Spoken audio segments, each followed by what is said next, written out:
आज जो यादव जी ने कहा उससे मैं सहमत हूँ कि देश की हालत बहुत ख़राब है, नफरत फैलाई जा रही है और देश को बांटा जा रहा है। और ये हम सबके सामने ये लड़ाई है। देश को हमें एक साथ लाना है। एक बार फिर भाईचारा जो हमारा इतिहास है, हमारी हिस्ट्री है, उस पथ पर फिर से चल रहा है। मगर मैं फिर से दोहराना चाहता हूँ कि शरद यादव जी बीमार हुए, काफ़ी लंबे समय से बीमार थे, और मैं बहुत खुश हूँ कि फाइटिंग फिट है और देखिए मुस्कुरा रहे हैं। तो ये मुझे बहुत अच्छा लगा और फिर से इन्होंने मुझे राजनीति के बारे में बहुत सिखाया। एक दो घंटे मेरी एक बार इनके साथ मैं गाड़ी में बैठा, हमारा शायद आंध्रा में प्रोग्राम था, तो उसके बाद मैं 3 घंटे गाड़ी में शरद यादव जी के साथ था। और शरद यादव जी ने जो मुझे 3 घंटे में बताया हिंदुस्तान की राजनीति के बारे में, वो मैं कभी भूल ही नहीं सकता।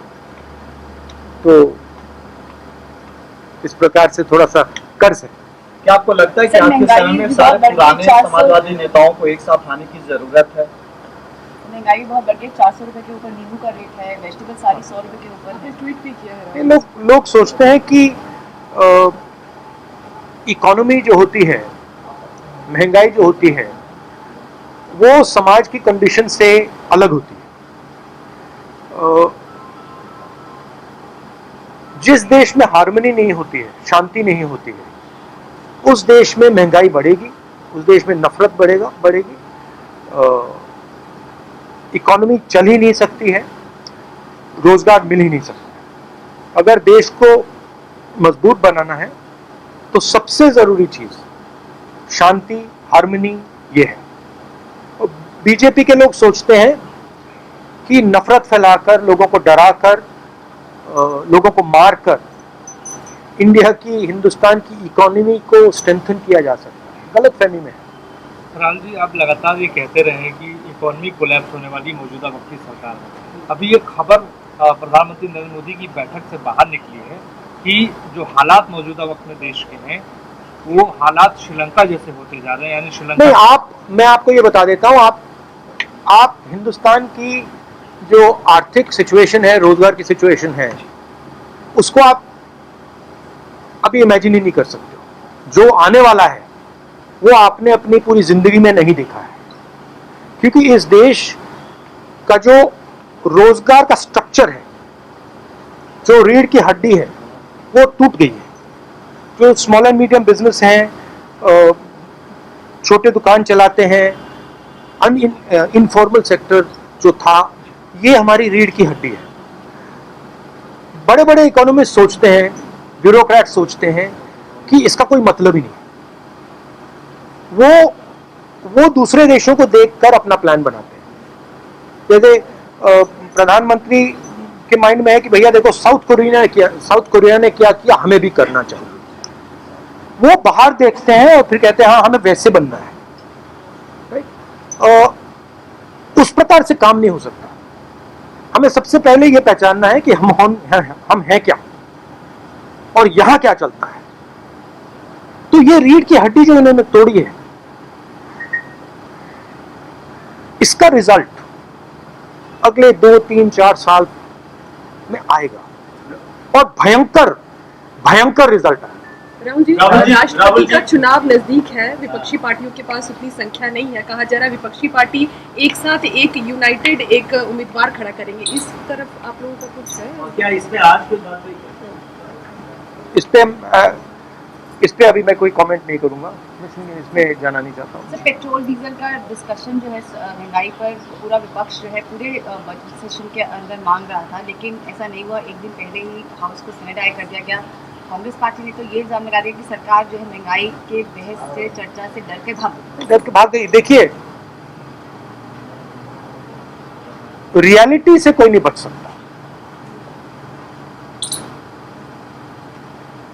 टेम्पररीली मॉडर्न पॉलिटिक्स में रियलिटी से बचने का तरीका मीडिया है। मीडिया को आप 6 महीने, 1 साल, 2 साल, 3 साल मीडिया के थ्रू आप सच्चाई को दबा सकते हो, छुपा सकते हो, मगर जब वो सच्चाई युवा के पेट तक पहुंचती है, युवा के माता पिता के पेट तक पहुंचती है, तो फिर मीडिया उसको नहीं संभाल पाता है। पिछले 2-3 साल मीडिया ने सच्चाई को छुपाया है। हमारे इंस्टीट्यूशंस ने, मीडिया ने, बीजेपी के नेताओं ने, आरएसएस ने सच्चाई को छुपा के रखा है। अब आस्ते आस्ते सच्चाई बाहर निकलेगी। वही हुआ है श्रीलंका में। श्रीलंका में सच्चाई बाहर आ गई, हिंदुस्तान में सच्चाई बाहर आएगी। फर्क क्या है? हिंदुस्तान को बांटा भी गया है। हिंदुस्तान में अलग अलग ग्रुप्स बना दिया। पहले ये एक देश हुआ करता था, अब अलग अलग देश के अंदर अलग अलग देश बना दिया। एक इन लोगों का देश, दूसरा इन लोगों का देश, तीसरा इन लोगों का देश, और इन सबको एक दूसरे से लड़ाया जाता है। तो जब ये दर्द आएगा तो हिंसा आएगी। अभी मत मानो मेरी बात, अभी मत मानो, 2-3 साल रुक जाओ। सत्ता पक्ष ये कह रहा है कि ये जो इलेक्टोरल मैंडेट है वो एक तरह से उनको इस बात का मैंडेट देता है जो पॉलिसी सरकार लेके आ रही है, या petrol, diesel, LPG, electoral mandate क्यों नहीं विपक्ष के साथ है? क्या आप लोग देश की जनता को कन्विंस करने में नाकाम हैं? because there is 100% total domination of the instruments of communication of this country. Media is 100% controlled. CBI, ED, these institutions suppress the conversation. Other institutions block the conversation. Loudspeaker सरकार के हाथ में है। पहले क्या होता था? लाउडस्पीकर सरकार के हाथ में होता था, ऑपोजिशन के हाथ में होता था, कभी समाजवादी के पास चला जाता था, कभी कांग्रेस के पास चला जाता था, कभी बीजेपी के पास, बीएसपी के पास। अब क्या है? अब लाउडस्पीकर किसी पार्टी के पास नहीं है, अब लाउडस्पीकर आरएसएस और बीजेपी के हाथ में। राहुल जी, नहीं तो मेरा तो जवाब क्या है?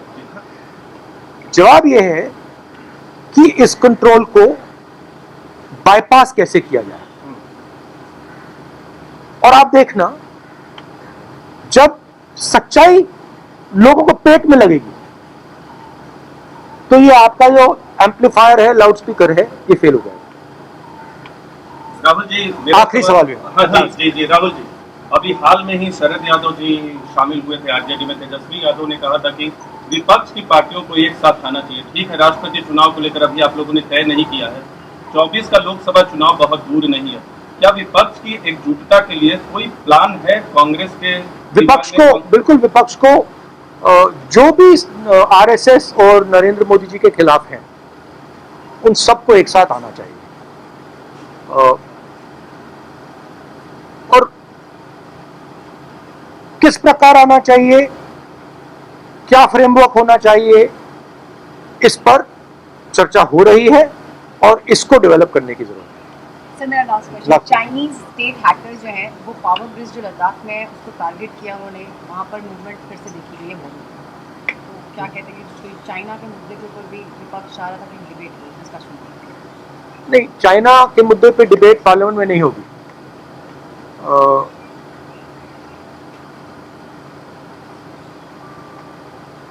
यूक्रेन में, यूक्रेन का प्रिंसिपल क्या है?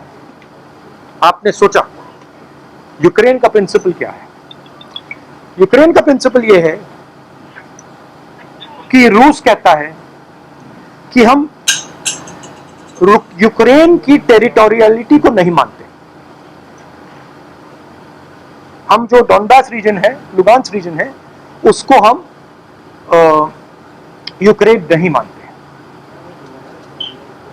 उस बेसिस पे रूस ने यूक्रेन पर आक्रमण किया। आक्रमण का लक्ष्य क्या है? यूक्रेन और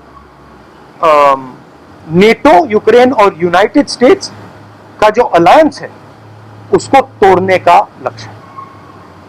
लॉजिक सही है।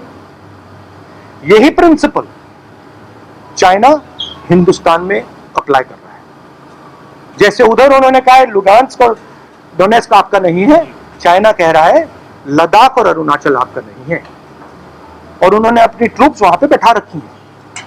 सरकार इसको इग्नोर कर रहा है, मगर मॉडल उधर है। वो मॉडल यहां भी अप्लाई किया जा सकता है, मगर सरकार रियलिटी को एक्सेप्ट नहीं कर रही है। और मैं सरकार से कह रहा हूं रियलिटी को एक्सेप्ट करो, क्योंकि अगर आपने रियलिटी को एक्सेप्ट नहीं किया और आपने प्रिपरेशन नहीं की, तो जब मामला खराब होगा आप रिएक्ट नहीं कर पाओगे। Thank you. Thank you. Thank you sir, thank you sir.